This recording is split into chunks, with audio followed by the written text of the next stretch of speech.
También quería hacer una acotación, una nota. Recuerdan, si ustedes eh, quizás recuerdan una colección de textos latinos que se llama Carmina Burana, que fue musicalizada en Alemania a comienzos del siglo XX, si mal no recuerdo. Estos Carmina Burana precisamente son colecciones de textos escritos en latín, en un latín vulgar, obviamente, y eh, hay muchos poemas en los que se mezclan. Les digo que hay esta, esta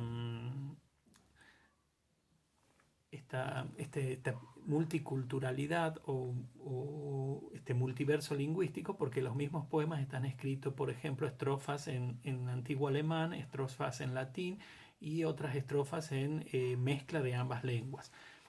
Por lo cual, esto es otro dato que nos lleva a esa realidad tan compleja del panorama cultural medieval. Bueno, volviendo a nuestro contexto de España y volviendo a nuestro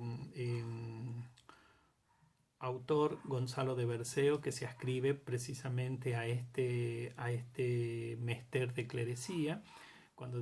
volvemos al tema entonces de que, reiteramos, el clérigo no solamente es alguien que ha seguido una carrera eclesiástica y tiene la ordenación como sacerdote y administra los sacramentos, sino que también puede ser alguien que está en ese proceso de formación o alguien que tiene un cierto dominio de la cultura escrita y por lo tanto también asume el rol, por ejemplo, de predicar o de sí, convertir a los pueblos o a las zonas rurales al cristianismo más urbanizado. Recuerden lo que hemos dicho de el cristianismo como una religión urbana. Eh, en esa dirección, y perdón, antes de volver a Gonzalo de Berceo y volviendo a esta cuestión de las comunidades de los monasterios, recuerden, por ejemplo, hay un personaje que marca una impronta muy fuerte en la iglesia y en la historia de la cultura en general, que es Francisco de Asís, precisamente con todo ese movimiento vinculado con la pobreza, con la mendicidad, con la austeridad, que de alguna manera representa en el siglo XIII, XIV un modelo bastante fuera de lo común, eh, porque evidentemente estos monasterios eran grandes centros de poder económico y cultural. Bien, ahora sí volvemos a Gonzalo de Berceo. Esto, a pesar de que son digresiones, es importante tener en cuenta porque Gonzalo de Berceo pertenece a este grupo de letrados que además realiza una formación eclesiástica. Él mismo vive en uno de los conventos, en un convento en la zona de La Rioja y produce prácticamente toda su obra en ese convento. Eh, Como otro dato curioso, también este escritor es el primer poeta en lengua castellana que conocemos con nombre y no sé si decir nombre y apellido, porque el apellido es el lugar de procedencia, pero que conocemos sus datos biográficos más o menos reales y que puede encontrarse el testimonio de su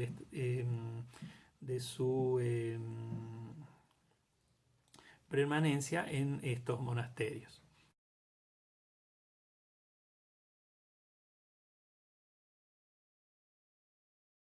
En estos monasterios, como ya les dije, y como ya vamos a ver en el texto que hemos preparado para el estudio, en la zona cercana al reino de Navarra, la zona de las Riojas, que está entre Castilla y Navarra.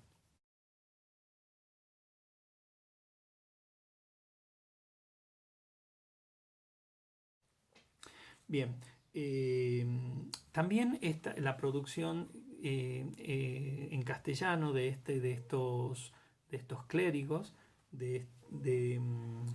vinculada precisamente con este mester de clerecía, es una producción que está vinculada con estos escenarios públicos. Es decir, son de carácter popular, recuperan historias y escenas de la cultura y eh, de los relatos populares, tradicionales que circulan de boca en boca por los pueblos. Nada más que en este caso están como más circunscriptos a espacios más reducidos, como pueden ser, por ejemplo, los sermones. Ustedes recuerden que la misa se decía en latín, el pueblo repetía las partes que tenía que repetir muchas veces sin saber qué decía, pero en el momento del sermón, el sacerdote, el clérigo, eh, exponía o explicaba o evangelizaba o catequizaba, contando muchas veces estas historias de la vida de los santos, de la vida de la Virgen María, de la vida de Jesús. Y por lo tanto la materia, es decir, la temática es siempre religiosa, muchas veces de carácter hagiográfico, es decir, vinculada con la vida de los santos, y dentro de ese universo hay muchas escenas en las cuales se cuentan precisamente los milagros, los prodigios, los hechos sobrenaturales atribuidos a estos santos. En el texto que nosotros vamos a leer, en los milagros de Nuestra Señora, precisamente hacen referencia a María en su calidad de Madre de Dios, y no son milagros que haya realizado en vida, en el sentido de decir que fueron milagros o hechos asombrosos mientras vivía en Israel, sino que son milagros atribuidos a la Virgen María ya en contexto hispánico o en contexto medieval. Es decir, de nuevo tenemos esos elementos que hemos visto para el Mester de Juglaría, que es un relato bien anclado a necesidades programáticas y pragmáticas y a reformular y recontar historias que el pueblo sabía de oídas. En este sentido, podemos decir que el Mester de Clerecía se diferencia a nivel del Mester de Juglaría porque es un texto escrito, o sea, está pensado en la escritura. Mientras que la juglaría es un texto, una textualidad oral, que si bien aparece registrada en la escritura, pero fue concepcionalmente pensada y organizada desde la oralidad primaria. En cambio, el Mester de Clerecía sí toma elementos de la oralidad precisamente para lograr esos objetivos que hemos dicho para este tipo de textos, es decir, ese objetivo que tiene que ver con la performance, con la puesta en escena del texto, ¿verdad? El rasgo del dramatismo, del rasgo de lo agonístico y este carácter apelativo para mover las emociones, eso sí se mantiene, pero aquí ya podríamos hablar de una oralidad fingida, una oralidad ya atravesada por el discurso literario y por lo tanto hay una recuperación un poco más elaborada de ese registro oral. Los rasgos que vamos a ver como más característicos de este menester, de este oficio de clerecía, es que adopta una estructura estrófica con versos estables, versos que pueden ser de 14 o 16 sílabas.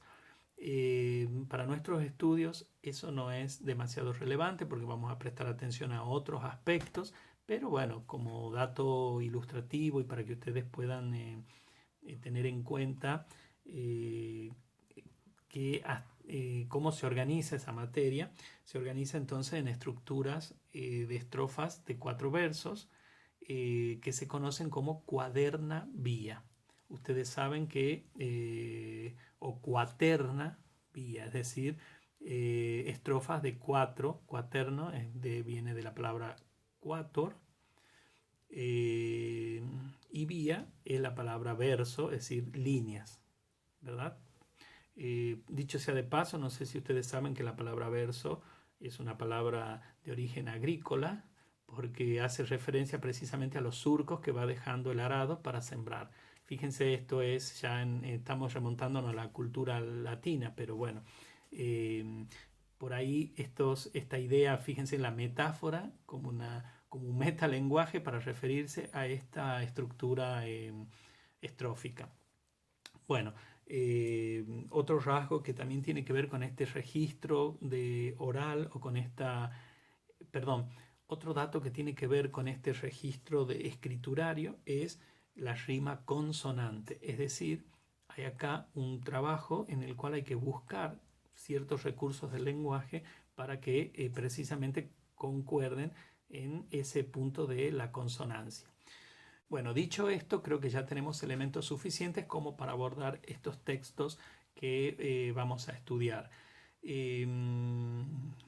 No vamos a indagar demasiado en cuanto a las tradiciones textuales y al corpus literario, que es muy complejo y es un tema que excede el campo de nuestro estudio, porque vamos a centrarnos específicamente en algunas escenas o en algunos momentos en donde la oralidad aparece de alguna manera más permeable, perforando esos elementos de la escritura, y podemos observar esos rasgos en algunos elementos fonéticos que podemos advertir a partir de la escritura,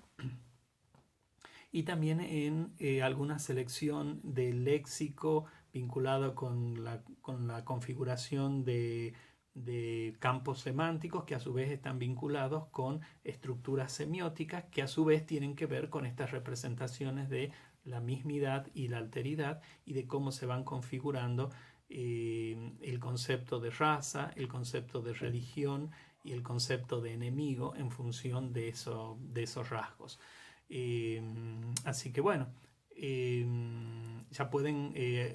descargar los textos de estudio que se encuentran en nuestra biblioteca digital.